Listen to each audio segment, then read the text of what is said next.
നമസ്കാരം. India's tour of ഇംഗ്ലണ്ടിൻ്റെ my team of the tournament ഞാൻ സെലക്ട് ചെയ്തിട്ടുണ്ട്. ഇത് എൻ്റെ മാത്രം അഭിപ്രായമാണ്. തീർച്ചയായിട്ടും ഈ ടീം സെലക്ട് ചെയ്തപ്പോൾ എൻ്റെ പേഴ്സണൽ പ്രിഫറൻസ് തീർച്ചയായിട്ടും ഇതിൽ ഇൻഫ്ലുവൻസ് ചെയ്തിട്ടുണ്ട്. നിങ്ങളുടെ അഭിപ്രായങ്ങൾ തീർച്ചയായിട്ടും ഈ ടീം കണ്ടിട്ട് തീർച്ചയായിട്ടും പറയാം. I will explain my reasons എന്തുകൊണ്ട് ഈ ടീമിനെ സെലക്ട് ചെയ്തു എന്നുള്ളത്. ഈ ഒരു ടൂർണമെൻറ്റിനെ സംബന്ധിച്ചുള്ള ഏറ്റവും അവസാനത്തെ വീഡിയോ തന്നെ ആയിരിക്കും ഇത്. എന്തായാലും നമുക്ക് അധികം സമയം കളയാതെ തന്നെ നേരെ ടീമിലേക്ക് കിടക്കാം. ഓപ്പണിംഗ് ആയിട്ട് നമ്മുടെ ഇന്ത്യയുടെ ഓപ്പണേഴ്സിനെ രണ്ടുപേരും തന്നെയാണ് ഞാൻ സെലക്ട് ചെയ്തിരിക്കുന്നത്. Yashasvi Jaiswal and K L Rahul. Ben Duckett ശക്തനായ ഒരു കോമ്പറ്റീറ്റർ ആയിരുന്നു. പക്ഷേ സ്റ്റാറ്റ്സ് നോക്കുമ്പോൾ ഈ ഒരു ബെൻ ഡക്കറ്റ് കെ എൽ രാഹുലിനോടോ അല്ലെങ്കിൽ യശസ്വി ജയ്സ്വാളിനോടോ കമ്പയർ ചെയ്യുമ്പോഴത്തേക്ക് അത്ര പോരാ എന്ന് എനിക്ക് തോന്നിയതുകൊണ്ടാണ് ഈ രണ്ട് ഇന്ത്യൻ ഓപ്പണേഴ്സിനെ സെലക്ട് ചെയ്തിരിക്കുന്നത്. നമ്പർ 3 ഒരു വലിയൊരു പ്രശ്നമായിരുന്നു. കാരണം നമ്മുടെ കരുൺ നായരോ അല്ലെങ്കിൽ സായി സുദർശനോ ഒന്നും പെർഫോം ചെയ്തില്ല. ഇംഗ്ലണ്ടിൻ്റെ ഓലി പോപ്പാണെന്നുണ്ടെങ്കിൽ എനിക്ക് അത്ര ഒരു നല്ല പെർഫോമൻസ് ആയിട്ട് ഒരു സെഞ്ചുറി ഉണ്ടെങ്കിൽ പോലും എനിക്ക് ഇമ്പ്രസീവായിട്ട് തോന്നിയില്ല. അതുകൊണ്ട് നമ്പർ 4 തീർച്ചയായിട്ടും ഞാൻ ഇനി ആരുണ്ടെന്നുണ്ടെങ്കിലും ജോ റൂട്ടിനെ ആഡ് ചെയ്യത്തുള്ളൂ. കാരണം നമ്പർ 4 ഇപ്പോൾ വിരാട് കോഹ്ലി ഇപ്പോൾ ഇന്ത്യൻ ടീമിൽ കളിക്കുന്നുണ്ടെന്നുണ്ടെങ്കിൽ നമ്പർ 4 ഞാൻ ജോ റൂട്ടിനെ കൊടുക്കത്തുള്ളൂ. സോ ഈ ടൂർണമെൻറ്റിലെ ഏറ്റവും ഹയസ്റ്റ് സ്കോറായിട്ടുള്ള ഇന്ത്യൻ ക്യാപ്റ്റൻ ശുഭ്മൻ ഗില്ലിനെ ഞാൻ നമ്പർ 3 ആഡ് ചെയ്തിട്ടുണ്ട്. Number 4 obviously Joe Root the legend. കാരണം നമ്പർ 4 ഇത്രയും നന്നായിട്ട് പെർഫോം ചെയ്യുന്ന വേറൊരു ക്രിക്കറ്റിൽ റെഡ് ബോളിൽ ഇപ്പോൾ ലോകത്ത് ഉണ്ടെന്ന് എനിക്ക് തോന്നുന്നില്ല. ഇനി നമ്പർ 5 വന്നു കഴിഞ്ഞാൽ ഹാരി ബ്രൂക്ക് ഋഷഭ് പന്തിനെ കൈവിടേണ്ടി വന്നു.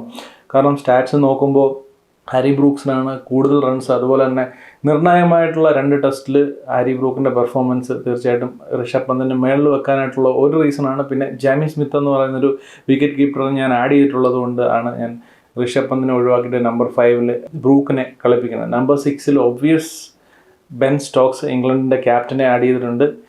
അതിൻ്റെ റീസൺസ് പ്രത്യേകിച്ച് പറയേണ്ട ആവശ്യമില്ലല്ലോ.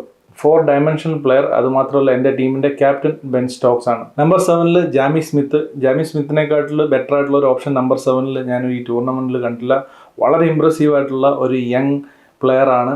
തീർച്ചയായിട്ടും നല്ലൊരു ഭാവി ഉണ്ടെന്ന് ഞാൻ കാണുന്നു. I M A fan of Jamie Smith. ഞാൻ ഇത് ഒരുപാട് പ്രാവശ്യം പറഞ്ഞു കഴിഞ്ഞു. അടുത്തത് നമ്പർ 8 രവീന്ദ്ര ജഡേജ. ഒബിയസ് ചോയ്സ്. കാരണം ഇന്ത്യൻ ബാറ്റിങ്ങിൻ്റെ ഏകദേശം നട്ടൽ എന്ന് പറയാൻ പറ്റുന്ന പെർഫോമൻസ് കാഴ്ചവെച്ച ബാറ്റ്സ്മാൻ. അതുപോലെ തന്നെ ബോളിങ്ങിലും നന്നായിട്ട് കോൺട്രിബ്യൂട്ട് ചെയ്യാൻ പറ്റുന്ന ആൾ. നമ്പർ 9 ഞാൻ അറ്റ്കിൻസിനെയാണ് ആഡ് ചെയ്തിരിക്കുന്നത്. ബിക്കോസ് ഇംഗ്ലണ്ടിൽ നിന്ന് ഒരു പേസ് ബോളറിനെ തീർച്ചയായിട്ടും ആഡ് ചെയ്യണം. ഈ ഒരു ടീം ഇട്ടപ്പോഴത്തേക്ക് ഒരു 5 പ്ലെയറെങ്കിലും ഒരു ടീമിൽ നിന്ന് മിനിമം വേണം എന്നുള്ളൊരു മാൻഡേറ്ററി ആയിട്ട് ഞാനൊരു റൂൾ വെച്ചിരുന്നു. സോ അതുകൊണ്ട് ഇംഗ്ലണ്ടിൻ്റെ 5 പ്ലേയേഴ്സിനെ ആഡ് ചെയ്തേ പറ്റൂ. ഇംഗ്ലണ്ടിൻ്റെ സൈഡിൽ നിന്ന് എനിക്ക് ജോഫ്ര ആർച്ചറിനോ അല്ലെങ്കിൽ ബ്രാഡൻ കാസിനോ ഒന്നും നോക്കിയിട്ട് അത്ര ഇമ്പ്രസീവായിട്ട് തോന്നിയില്ല. ഒരു ടെസ്റ്റേ കളിച്ചിട്ടുള്ളെങ്കിൽ പോലും അറ്റ്കിൻസൺ കറക്റ്റ് ഭയങ്കര ആക്യുറസി ഉള്ളൊരു ബോളറായിട്ട് നന്നായിട്ട് പെർഫോം ചെയ്തൊരു ബോളറായിട്ട് തോന്നി. പോരാത്തതിന് ഒരു 5 എടുത്തിരുന്നു. So Atkinson. Then Mohammed Siraj. ഏറ്റവും ഒബിയസ് ആയിട്ടുള്ള choice Mohammed Siraj. And finally Jasprit Bumrah. എന്തുകൊണ്ടാണെന്ന് വെച്ചാൽ ലോകത്ത് ഏതൊരു ടീം ഇട്ടാലും ബൂംറ ഫിറ്റ് ആണെന്നുണ്ടെങ്കിൽ ആ ബൂംറ ഇടാതെ ഒരു ടീം റെഡ് ബോളിലായിക്കോട്ടെ 50 ഓവറിലായിക്കോട്ടെ 2020 ഇടാനായിട്ട് പറ്റില്ല. അതുകൊണ്ടാണ് ബൂംറ ആഡ് ചെയ്തിരിക്കുന്നത്. So Bumrah, Siraj and Atkinson ആണ് 3 pace bowlers. Ben Stokes as a pace bowling all round. Ravindra Jadeja ഒരു സ്പിൻ ബോളിംഗ് ഓപ്ഷൻ ആയിട്ടുണ്ട്. ജോ റൂട്ടായിട്ടും ഒരു ഓപ്ഷൻ ഉണ്ട്. നമ്പർ 8 വരെ ബാറ്റിംഗ് ഉണ്ട്.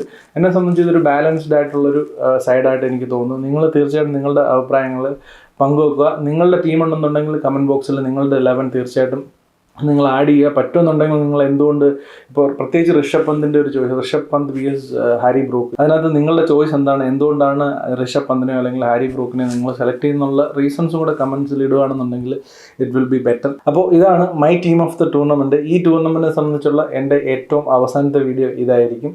ഇനി മറ്റൊരു ക്രിക്കറ്റ് റിലേറ്റഡ് ആയിട്ടുള്ള വീഡിയോയിൽ കാണുന്നതിന് വരെ